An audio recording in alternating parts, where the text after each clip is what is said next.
जो तू मेरा तू सब मेरा, जमी मेरी फलक मेरा, जो तू नहीं मेरा तू कोई शई नहीं मेरी, তুমি আমার তো সব আমার।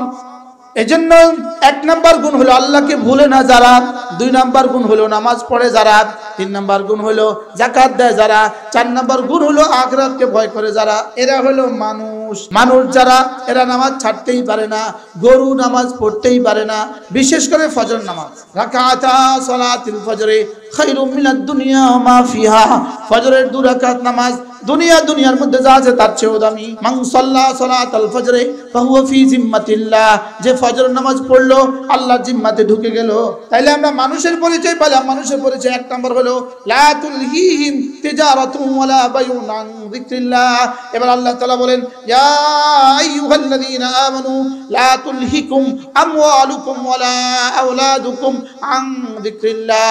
রব্বুল আলামিন বলেন হে মানুষ শুনো শুনো শুনো, হে মুমিনরা শুনো, তোমার ব্যবসা, তোমার চাকরি, তোমার বাকরি, তোমার দোকান, তোমার অফিস, তোমার স্কুল, তোমার কলেজ, তোমার জীবনের কোনো ব্যস্ততা, তোমার ব্যবসা বাণিজ্য, তোমার দেশ, তোমার বিদেশ, তোমার ব্যক্তিগত জীবন, তোমার পারিবারিক জীবন, তোমার সমাজ জীবন, তোমার ইজতিমাই জীবন, তোমার জীবনের কোনো শাখা যেন তোমাকে আমার জিকির থেকে গাফেল না করে। যারা না এটা করবা, তাহলে এটা করলে সে বড় ক্ষতিগ্রস্ত। কি করলে ক্ষতিগ্রস্ত? জিকির থেকে গাফেল হলে ক্ষতিগ্রস্ত। তাইলে বোঝা গেছে এখানে জিকির দ্বারা মানে পুরা দিন, এখানে জিকির মানে কোরআন, এখানে জিকির মানে নামাজ, এখানে জিকির মানে রোজা, এখানে জিকির মানে যাকাত, এখানে জিকির মানে হজ, এখানে জিকির মানে জিকির, এখানে জিকির মানে পর্দা, এখানে জিকির মানে হালাল খাওয়া। ইয়া আইয়ুহাল্লাযীনা আমানু যকুরুল্লাহ, ইয়া আইয়ুহাল্লাযীনা আমানু লা তুলহিকুম আমওয়ালুকুম ওয়ালা আওলাদুকুম আন যিকরিল্লাহ। হ্যাঁ, এই জিকির কখনো দিল দিয়ে হয়, এই জিকির কখনো জবান দিয়ে হয়, এই জিকির কখনো চোখ দিয়ে হয়, এই জিকির কখনো কান দিয়ে হয়, এই জিকির কখনো হাত দিয়ে হয়, এই জিকির কখনো শরীর দিয়ে হয়, এই জিকির কখনো মাল দিয়ে হয়। রাসূল করিম সাল্লাল্লাহু তাআলা আলাইহি ওয়াসাল্লাম ইরশাদ করেন, কোন মানুষ যদি 5 ওয়াক্ত নামাজের পরে 33 বার পড়ে সুবহানাল্লাহ, 33 বার পড়ে আলহামদুলিল্লাহ, 34 বার পড়ে আল্লাহু আকবার, আল্লাহর নবী বলেন এভাবে হয়ে যাবে 100 বার। 5 নামাজে হয়ে যাবে 500 বার, ঘুমাবার সময় পড়বে 100 বার, এভাবে হয়ে যাবে 600 বার, মিজানে উঠে যাবে 6000 বার। পড়বো তো? গুফরাত খাতায়াকুম ওয়ালাউ কাসুরাত, তোমার গুনাহগুলোকে মাফ করে দেওয়া হবে, গুনাহ যত বেশি হোক না কেন। সুবহানাল্লাহ। এরপরে কি হবে? দাখালাল জান্নাহ, সোজা জান্নাতে চলে যাবা। পড়বো তো? যাদের পেছনে মোবাইল দেখে দেখে যাদের পেছনে জিন্দেগি বরবাদ করছো, তোমার মৃত্যুর খবরও এদের কাছে যাবে না। কার জন্য জীবন দিলা? जो तुझे भूल गया तू भी उसे याद न कर, जो तुझे याद किया तू भी उसे भूल न जा। যে তোমাকে ভুলে যায় তাকে তুমি মনে রেখো না, যে তোমাকে মনে রাখে তাকে তুমি ভুলে যেও না। এরপর আল্লাহ তাআলা বলেন ওয়ানফিকু মিম্মা রাযাকনাকুম وأنفقوا مما رزقناكم من قبل أن يأتي أحدكم الموت। মওত আসার আগে আমি যা যা দিয়েছি সেখান থেকে কিছুটা আমাকে দিয়ে দাও। وأنفقوا مما رزقناكم, আমি যা তোমাদেরকে দিয়েছি সেখান থেকে তোমরা আমাকে কিছু দিয়ে দাও। সব দিয়ে দাও না, কিছু দিয়ে দাও। মিন ক্বাবলি আন ইয়াতিয়া আহাদাকুমুল মাউত, কখন দিবা? মৃত্যুর আগে। কখন দিবা? মওতের আগে আগে দিয়ে দিবা। মওত যখন আইসা পড়বে তখন কি বলবা? লাউলা আখারতানি ইলা আজালিন করিব, আল্লাহ যদি আরেকটু সময় দিতেন ফাসাদদাকা, তাহলে সব সদকা করে আসতাম। আল্লাহ মওতের সময় বলবে আল্লাহ সব দিয়ে দিতাম, যদি জানতাম সব দিয়ে দিতাম। আল্লাহকে সব দিলেও এখন আর নিতাম না, এখন আর তোর না, এগুলো ছেলে মেয়েদের হয়ে গেছে। তোর কাছে তো আমি সব চাই নাই, তোর কাছে কি চাইছিলাম? ওয়ানফিকু মিম্মা রাযাকনাকুম, তোমাদেরকে যা দিয়েছি সেখান থেকে অল্প কিছু আমাকে দিয়ে দাও। অল্প কিছু মসজিদের জন্য দিয়ে দাও, অল্প কিছু মাদ্রাসার জন্য দিয়ে দাও, অল্প কিছু মসজিদের জায়গা কেনার জন্য দিয়ে দাও, অল্প কিছু ছাত্রদের খাবারের জন্য দিয়ে দাও, অল্প কিছু উস্তাদের তনখার জন্য দিয়ে দাও, অল্প কিছু ঘর বানাবার জন্য দিয়ে দাও। ওয়ানফিকু মিম্মা রাযাকনাকুম মিন ক্বাবলি আন ইয়াতিয়া আহাদাকুমুল মাউত ফায়াকুল রাব্বি লাউলা আখারতানি ইলা আজালিন করিব ফাসাদদাকা ওয়া আকুন মিনাস সালিহিন। মৃত্যুর শয্যায় কি বলবে জানেন? আল্লাহ আল্লাহ একটু ফিরিয়ে দেন, একটু ফিরিয়ে দেন। এরপরে আল্লাহ তাআলা বলেন জি না, হাত ছাড়া হয়ে গেছে। ওয়ালা ইউআখিরাল্লাহু আজাল, না না, ইদা জা আজালুহুম, হাতছাড়া হয়ে গেছে, এটা আর দেরি করা হবে না। আল্লাহু খাবীরুম বিমা তা'মালুন, তুমি জীবনে যা যা করেছো সব আমার কাছে রেকর্ড আছে। রিজালুন লা তুলহিহিম তিজারাতুন ওয়ালা বাইউন আন যিকরিল্লাহ, এক নম্বরে জিকির থেকে গাফেল হয় না যারা, দুই নম্বরে ওয়া ইকামিস সালাত, নামাজ থেকে গাফেল হয় না যারা, তিন নম্বরে ওয়া ইতাইজ যাকাত, হিসাব করে করে যাকাত দেয় যারা, ইয়াখাফুনা ইয়াওমান তাতাকাল্লাবু ফীহিল কুলুবু ওয়াল আবসার, আর এদের সর্বোচ্চ গুণ হলো এরা আখিরাতকে ভয় করে। এরা কি করে বলেন? এরা আখিরাতকে ভয় করে। আখিরাতকে ভয় করে, এটা মুস্তাকিল গুণ নয়, এটা 4 নাম্বার নয়। এজন্য এর আগে ওয়াও নাই, এর আগে কি নাই, এর আগে ওয়াও নাই, এটা চতুর্থ গুণ নয়। এর আগে কি নাই, ওয়াও নাই। ওয়াও নাই কেন? এটাকে মুস্তাকিল গণলেন না কেন? বলে মুস্তাকিল এটাকে এজন্য গণে নাই, এটাকে সুমার করে নাই, নাম্বার লাগায় নাই, 4 নাম্বারের নাম্বার এজন্য লাগায় নাই যে এটা মুস্তাকিল কোনো গুণ নয়, এটা তোমার জীবনের প্রতিটা সিফাতের সাথে অবিচ্ছেদ্য গুণ, এটা তোমার জীবনের প্রতিটা গুণের সাথে অবিচ্ছেদ্য গুণ, এটা প্রতিটা গুণের সাথে মিশে থাকবে। সুবহানাল্লাহ বলে, এটা প্রতিটা গুণের সাথে কি থাকবে বলেন? মিশে থাকবে, এটা অবিচ্ছেদ্য। এজন্য এটা চতুর্থ নম্বর নয়, বলকে আগের 3টাকে মজবুত করবে। এটা আগের 3টাকে মজবুত করবে কি? যে আখিরাতকে ভয় করে সে নামাজ ছাড়ে না, যে আখিরাতকে ভয় করে সে কোনো গুনাহ করে না, যে আখিরাতকে ভয় করে সে গুনার কাছেও যায় না। এজন্য আমাদের জীবনের মূল সমস্যা, আমরা আখিরাতকে ভুলে গেছি। ইয়া আইয়ুহাল ইনসান মা গাররাকা বিরাব্বিকাল কারীম, মা গাররাকা বিরাব্বিকাল কারীম আল্লাযী খালাকাকা ফাসাওয়াকা ফাআদালাক ফি আইয়ি সূরাতিন মা শাআ রাক্কাবাক কাল্লা বাল তুকাদ্দিবুনা বিদ্দীন। আল্লাহ তাআলা বলেন, হে মানুষ, কে তোমাকে ধোঁকা দিল? তোমাকে ধোঁকায় ফেলে দিল কে? কে তোমাকে ধোঁকায় ফেলে দিল? যিনি তোমাকে বানিয়েছেন, এতটা সুন্দর করে বানিয়েছেন। আল্লাযী খালাকাকা ফাসাওয়াকা ফাআদালাক ফি আইয়ি সূরাতিন মা শাআ রাক্কাবাক, তিনি যেভাবে চেয়েছেন সেভাবেই বানিয়েছেন।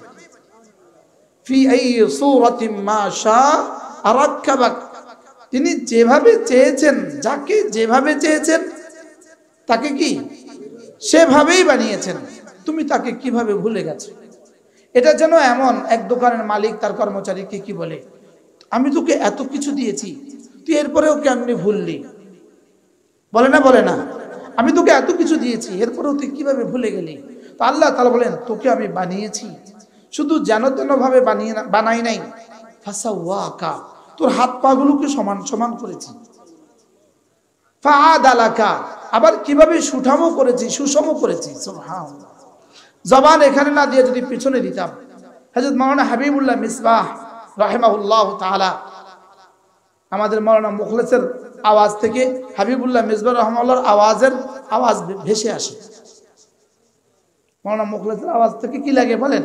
হযরত মাওলানা হাবিবুল্লাহ রাহমাতুল্লাহ আওয়াজ ভেসে আসে, তার শের ও আশা, তার জিকির অমনে লাগে। ইনি মাওলানা হাবিবুল্লাহ মিসবাহ রাহমাতুল্লাহর সাথে ছিলেন লম্বা সময়, কয়েক বছর ছিলেন না? হ্যাঁ, এজন্য তো হযরত মাওলানা হাবিবুল্লাহ মিসবাহ রাহমাতুল্লাহ একবার লক্ষ্মীপুর সামাদের মাঠে বলছিলেন, ফাআদালাকা, আচ্ছা যদি মুখটা এখানে না দিয়া, নাকটা এখানে না দিয়ে যদি এখানে দিত, তো আগে খাবার নাকের সামনে দিতে হতো, এভাবে খাবার তুলতে হতো, এভাবে খাবার তুলে নাকের সামনে ধরতে হতো। নাক বলতো দুর্গন্ধ না সুগন্ধ, ভালো না খারাপ, বাসি না তাজা, নাকে জবাব দেওয়ার পরে আইনা মুখে দিতে হতো। সুবহানাল্লাহ। আমি এই বয়ান শুনছি আমার মনে হয় 1985 সালে, 85 কি হুজুর বলেন যে এখানে যদি নাক দিত, তো এভাবে খাবার তুলে নাকের কাছে দিতে হতো, দিয়া বলতো তো জি নাক মশাই আপনি বলে দেন খাবো না খাবো না, তো নাকে গ্রান নিয়ে বলতো হ্যাঁ ঠিক আছে, এবার এখান থেকে আবার তুলে নিয়ে আসে মুখে। লেকিন আল্লাহ বলেন না, ফাআদালাকা, আমি যেটা যেখানে দেওয়ার সেটাকে সেখানেই দিয়েছি।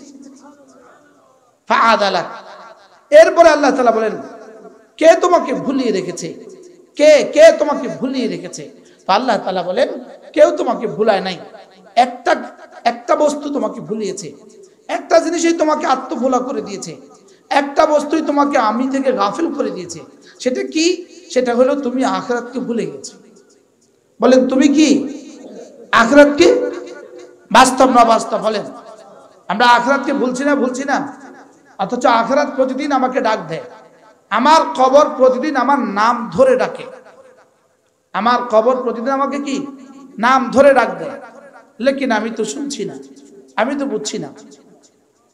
এজন্য আখিরাতের ইয়াকিন, মা গাররাকা বিরাব্বিকাল কারীম। আমি একটা কিতাব পড়ছি, কিতাবটার নাম হলো আন-নাদামাতুল কুবরা, আন-নাদামাতুল কুবরা। এই কিতাবটার মধ্যে আছে শুধু কোরআনে কারীমের ইয়াউমা ইয়াউমা ইয়াউমা যত জায়গায় আছে এর তাফসীর হলো আন-নাদামাতুল কুবরা। শুধু সেদিন, সেদিন কেমন হবে, সেদিন কেমন হবে, আল্লাহ তাআলা সেদিনের ব্যাপারে কি কি বলেছেন। এই সেদিন ভুলে যাওয়ার কারণেই আমাদের এই দুরবস্থা। এজন্য আল্লাহ তাআলা সেদিনকে মনে করান, আমাকে প্রতিদিন নিজে মনে করান 32 বার। সুবহানাল্লাহ বলেন। বলেন আল্লাহ তাআলা আমাকে আখিরাতের কথা মনে করান প্রতিদিন কতবার? 32 বার মনে করান। কোন শব্দ দিয়ে বলেন তো, কে বলতে পারবেন? মালিক ইয়াউমিদ্দিন বলেন, মালিক ইয়াউমিদ্দিন বলেন, মালিক ইয়াউমিদ্দিন, মালিক ইয়াউমিদ্দিন, মালিক ইয়াউমিদ্দিন। দিন মানে হলো জাযা, মালিক ইয়াউমিল জাযা। আল্লাহ তাআলা প্রতিদান দিবসের একচ্ছত্র মালিক। এটা কেন রব আমাকে এতবার মনে করাচ্ছেন?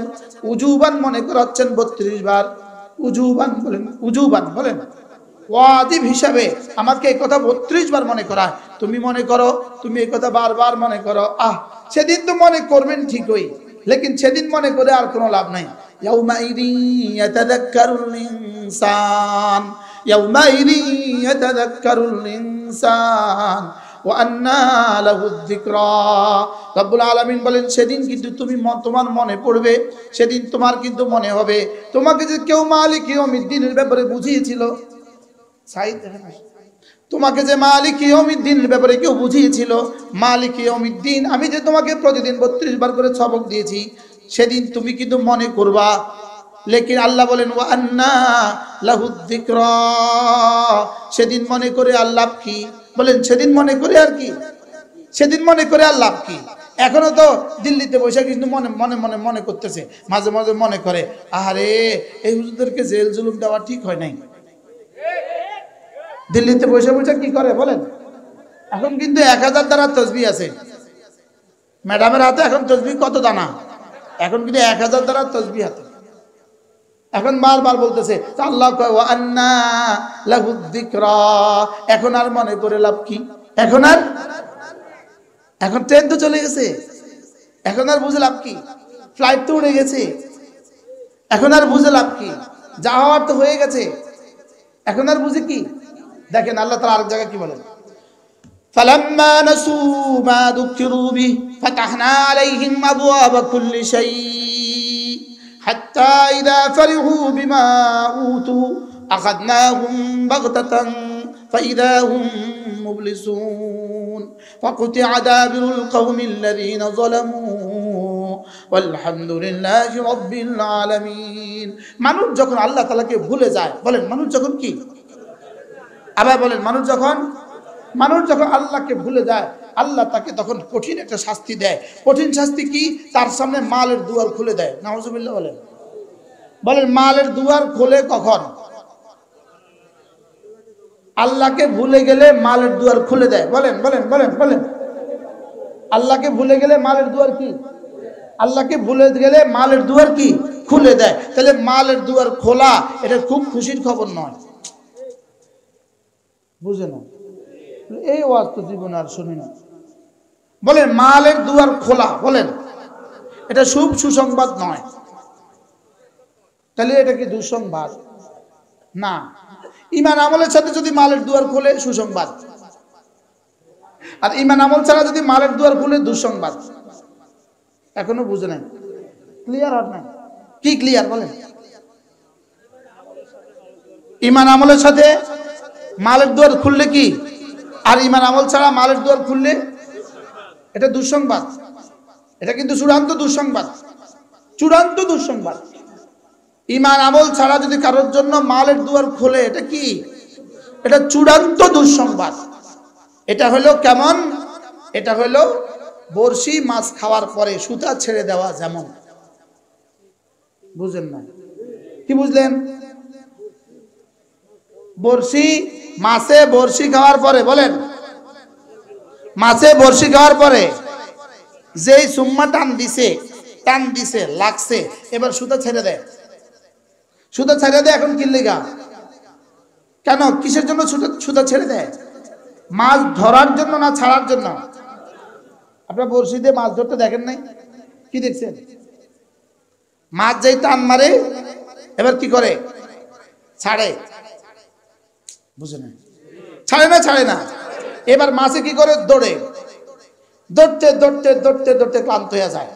এবার পিঠটা ভাসায় দেয়, এবার আস্তে আস্তে পটে। বাস্তব না বাস্তব? মাছের সুতা ছাড়লো কেন? আচ্ছা, ঘুড়ি উড়ায় না? ঘুড়ি উড়ায় তো সুতা ছেড়ে দেয় কিনা বলেন? সুতা ছাড়ে কি লিগা? যত উপরে উঠে, এরপরে উপরে উঠার পরে ওখানে রাখা দেয় নামা তো ছাড়ছে কি লিগা? না মানার লেগা। 16 বছর উঠাইছে কি লেগা? 5ই আগস্ট বানানোর লেগা।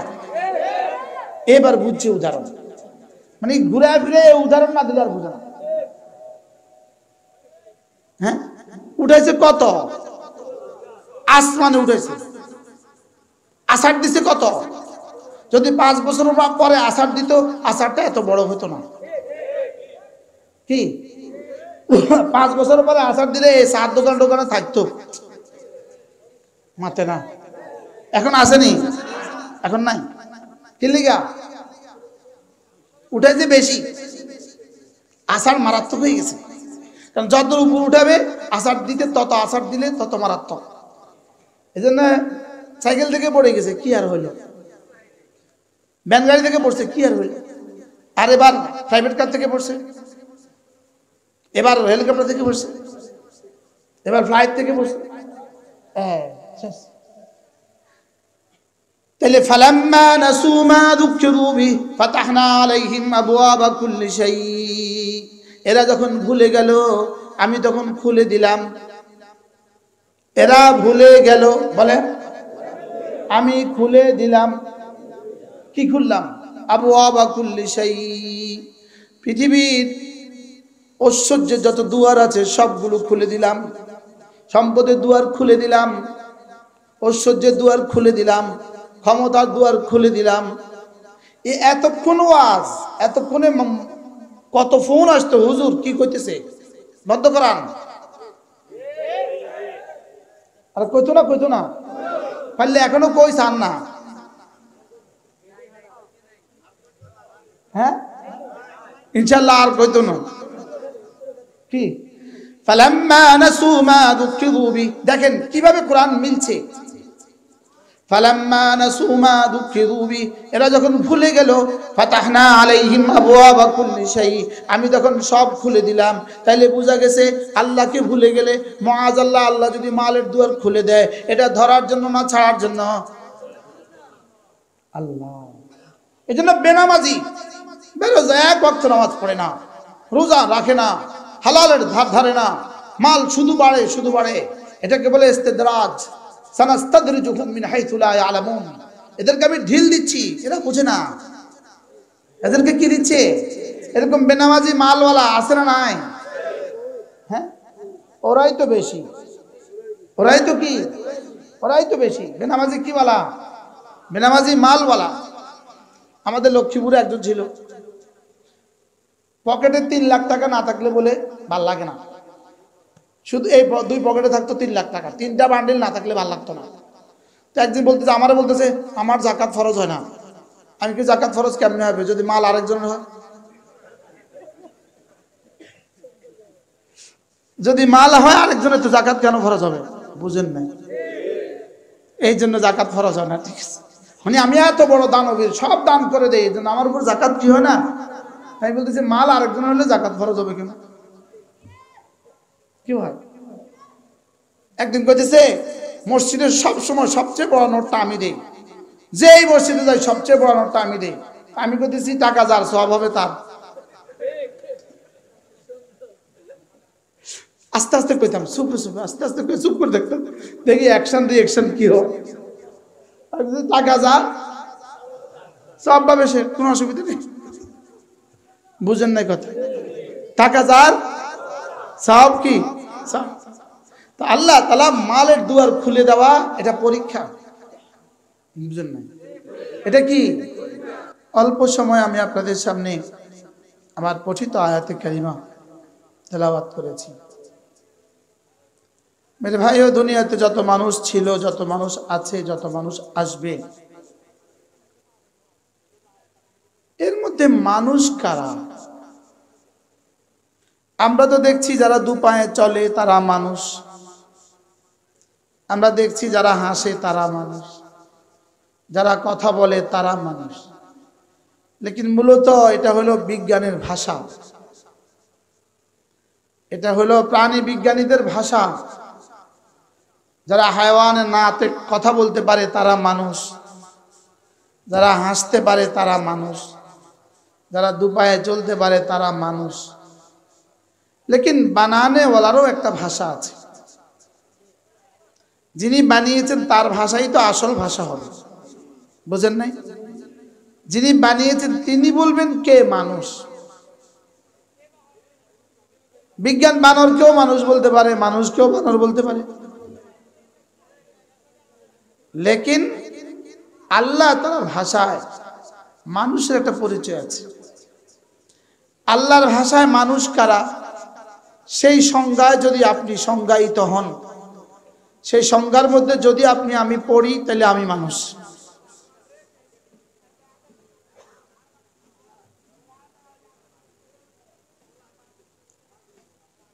আর ওই সংজ্ঞা যদি আমরা না পড়ি, তাহলে আমি মানুষ না।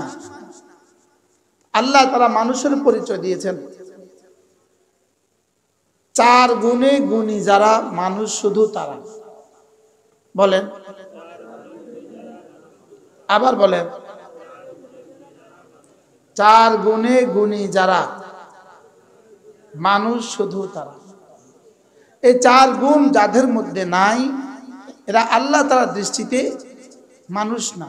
তা আপনি বলুন তো দেখি, তাহলে এই চার গুণ শিখা, বুঝা, এই চার গুণে গুণী হওয়া আমার জন্য কতটা জরুরি? যদি এই চার গুণে গুণী না হয় কোনো মানুষ, এটা মানুষ নয়, এটা মানুষের ছবি। এটা মানুষ নয়, এটা মানুষের ছবি। এখানে কি আছে? ফুল আছে না নাই? দেখছেন আপনারা ফুল? আসলে এগুলো ফুল না, ফুলের ছবি। ফুলের ছবিতে কিন্তু মৌমাছি বসে না, ফুলের ছবিতে কিন্তু মধু হয় না। এটার মধ্যে মধু হবে না কেন বলে? কেন? এটা ফুল নয়, এটা ফুলের আকৃতি। এটা ফুল নয়, ফুলের আকৃতি। ঠিক ওই চার গুণে গুণী না হলে এটা মানুষ নয়, মানুষের আকৃতি। মানুষের কি বলে? আকৃতি। এখন আপনি সিদ্ধান্ত নেন, আপনি মানুষ হবেন না মানুষের সুরত ধরবেন। কি? বাঘের যদি সুরত হয়, একটা হলো বাঘের সুরত, আর একটা হলো বাঘের হাকিকত। যদি বাঘের হাকিকত হয়, সে একটা গর্জন দিলে জঙ্গলের ওই প্রান্ত থেকে ওই প্রান্ত সব সিংহ পালায়। কি? যদি বাঘে কি দেয় বলেন? শুধু গর্জন দেয়। আর যদি মরা বাঘ হয় অথবা বাঘের ছবি হয়, তো বাঘের ছবির উপরে, বাঘের ছবি, ছবি কাগজে আঁকা বাঘের ছবি, এই কাগজে বাঘকে পৃথিবীর কেউ ভয় পায় কেন? এটা বাঘ নয়, এটা বাঘের কি আকৃতি। এবার যদি কাঠ দিয়া বাঘ বানায়, এটা বাঘের আকৃতি, বাঘের বাঘ নয়, বাঘের আকৃতি। আসল বাঘ আর নকল বাঘের মধ্যে যে পার্থক্য, আসল মানুষ আর নকল মানুষের মধ্যে এই পার্থক্য। আসল মানুষ চার গুণে গুণী যারা, বলেন আসল মানুষ হলো তারা। কয় গুণ?